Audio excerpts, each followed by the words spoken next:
नमस्कार दोस्तों। एक ऐसी खबर है जिसको लेकर आप भी चौंक सकते हैं। ये आप यूं कह सकते हैं कि सरकार को, केंद्र सरकार को एक बहुत बड़ा झटका लगा है। अब झटका कोर्ट की तरफ से लगा है। क्यों लगा है, किस मामले में लगा है, आपको इस वीडियो में पूरी जानकारी बताते हैं कि आखिर ऐसा क्या हुआ कि केंद्र सरकार की जो फैक्ट चेक यूनिट थी उसको कोर्ट ने बंद करने का ऐलान कर दिया। कहा कि ऐसा नहीं कर सकते। दरअसल केंद्र सरकार फैक्ट चेक यूनिट अब नहीं बना सकती है। इसको लेकर बॉम्बे हाई कोर्ट ने जो है आईटी एक्ट के लिए किए गए संशोधन को असंवैधानिक बताते हुए इसे रद्द करने का आदेश दिया है। हाईकोर्ट ने कहा है कि आईटी एक्ट में संशोधन जनता के मौलिक अधिकारों का उल्लंघन है। आईटी एक्ट में संशोधन की बात केंद्र सरकार कर रही थी। केंद्र सरकार ने 2023 में आईटी नियमों में संशोधन किया था। सरकार इसके जरिए सोशल मीडिया और ऑनलाइन प्लेटफॉर्म पर झूठी या फर्जी खबरों की पहचान करने के लिए फैक्ट चेक यूनिट एफसीयू बना सकती थी। जैसे कि यूट्यूब हो या फिर फेसबुक हो या ट्विटर हो, इंस्टाग्राम हो। इस साल 20 मार्च को अधिसूचना जारी कर कहा गया था कि फैक्ट चेक यूनिट सरकार की तरफ से फैक्ट चेक करने का काम करेगी कि कौन सी खबर सही है और कौन सी गलत। इससे पहले केंद्र सरकार ने कहा था कि मामले की सुनवाई पूरी होने तक वो फैक्ट चेक यूनिट की अधिसूचना जारी नहीं करेगी, क्योंकि ये मामला कोर्ट में चला गया था। मुंबई हाई कोर्ट के टाई ब्रेकर जज ने इसको फैसला सुनाया और जनवरी 2024 में बेंच में शामिल दो जज गौतम पटेल और जस्टिस नीला न्यायमूर्ति ने अलग अलग फैसला दिया था। इसके बाद यह केस टाई ब्रेकर जज जस्टिस एस चंदूकर के पास भेज दिया गया। जब वो दो जजों के फैसले पर अलग अलग मत होते हैं तब इसे टाई ब्रेकर जज के पास भेजा जाता है। अब जस्टिस पटेल और जस्टिस गोखले ने क्या कहा था। जस्टिस गौतम पटेल संशोधित आईटी नियमों सेंसरशिप के समान है और जस्टिस गोखले कहते हैं कि दिए गए तर्कों के मुताबिक फ्री स्पीच पर विपरीत प्रभाव नहीं पड़ेगा। अलग अलग मतभेद हो गए।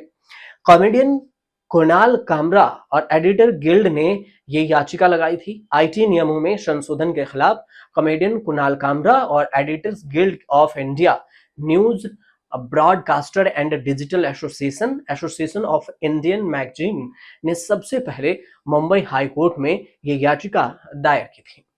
अभी इस याचिका को लेकर फैसला आ गया। दरअसल अब इसमें 3 रूल को चुनौती दी गई थी। ये रूल केंद्र सरकार को झूठी ऑनलाइन खबरों की पहचान करने के लिए एफसीयू बनाने का अधिकार देते हैं।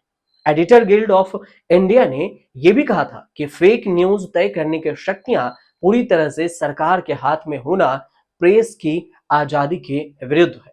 मतलब आप प्रेस की स्वतंत्रता को छीन लेंगे। इस वजह से ही ये सही नहीं है कि आप ही फैक्ट चेक करें, तो फिर मीडिया क्या करे।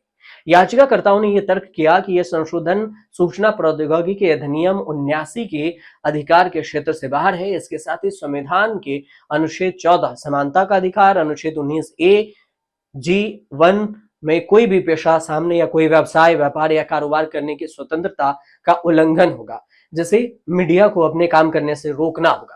21 मार्च को सुप्रीम कोर्ट ने फैक्ट चेक यूनिट बनाने पर रोक लगाई और केंद्र सरकार ने 20 मार्च 2024 को फैक्ट चेक यूनिट बनाने का नोटिफिकेशन जारी कर दिया था।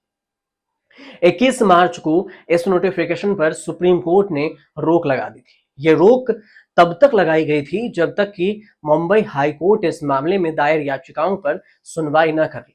कोर्ट ने यह कहा था कि यह अभिव्यक्ति की आजादी का मामला है।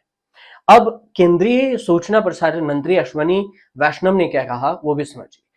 अश्वनी वैष्णव ने कहा कि केंद्र के लिए फैक्ट चेक यूनिट जरूरी। आईटी मिनिस्टर अश्वनी वैष्णव ने कहा कि केंद्र सरकार के लिए अपनी फैक्ट चेक यूनिट स्थापित करना जरूरी है, क्योंकि सरकार अपनी नीतियों और अन्य योजनाओं से जुड़े सवालों का जवाब देने के लिए सबसे उपयुक्त जगह एफसीयू होगा।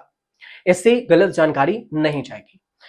केंद्रीय मंत्री अश्वनी वैष्णव ने एक न्यूज चैनल के इवेंट में ये बातें कही थी। उन्होंने कहा था कि हाल ही में एक विपक्षी पार्टी ने पोस्ट किया कि भारतीय रेलवे के परसेंटेज 80% तक कम हो गए। इस तरह से गलत जानकारी से बचने के लिए आपको रेलवे से सही आंकड़ा पूछना होगा और फैक्ट तो फैक्ट है। इसके साथ ही अश्विनी वैष्णव ने आगे कहा कि फैक्ट चेक यूनिट को लेकर हमारा प्रस्ताव केंद्र के काम से संबंधित फैक्ट्स और आंकड़ों तक ही सीमित था कि केंद्र सरकार कौन सी जानकारी दे रही है और कौन सी गलत है। दुर्भाग्य से सुप्रीम कोर्ट ने इस पर रोक लगा दी। हालांकि हम कोर्ट के आदेश का सम्मान करते हैं। ये बात मंत्री की तरफ से कहा गया। सुप्रीम कोर्ट ने 21 मार्च को प्रेस इंफॉर्मेशन ब्यूरो पीआईबी के अंतर्गत फैक्ट चेक यूनिट एफसीयू का गठन करने वाली केंद्र सरकार की अधिसूचना पर रोक लगा दी और केंद्र ने एक दिन पहले 20 मार्च को ही आईटी यानी कि सूचना प्रौद्योगिकी नियम के तहत फैक्ट चेक यूनिट को नोटिफाई किया था। सुप्रीम कोर्ट ने कहा था कि ये यूनिट अभिव्यक्ति की आजादी के खिलाफ है और यह फैक्ट चेक यूनिट सरकार के बारे में सोशल मीडिया में वायरल हो रही फर्जी सूचनाओं और पोस्ट की पहचान करने के साथ उसे संबंधित प्रतिबंध करने के लिए ये बनाई जानी थी। तो इस तरह से देखा जाए तो जो एफसीयू सरकार ला रही थी पीआईबी के अंतर्गत, उस पर मीडिया कंट्रोल नहीं होता, मीडिया कुछ भी नहीं कर पाती, उसे बॉम्बे हाई कोर्ट और केंद्र सरकार दोनों ने रोक लगा दी। तो ये एक बड़ा झटका माना जा रहा है। ये थी जानकारी आपके पास सोशल मीडिया आई टीम से जुड़ी हुई। आपको ये जानकारी अगर अच्छी लगी तो हमें कमेंट के जरूर बताइएगा और चैनल को सब्सक्राइब कर लीजिए।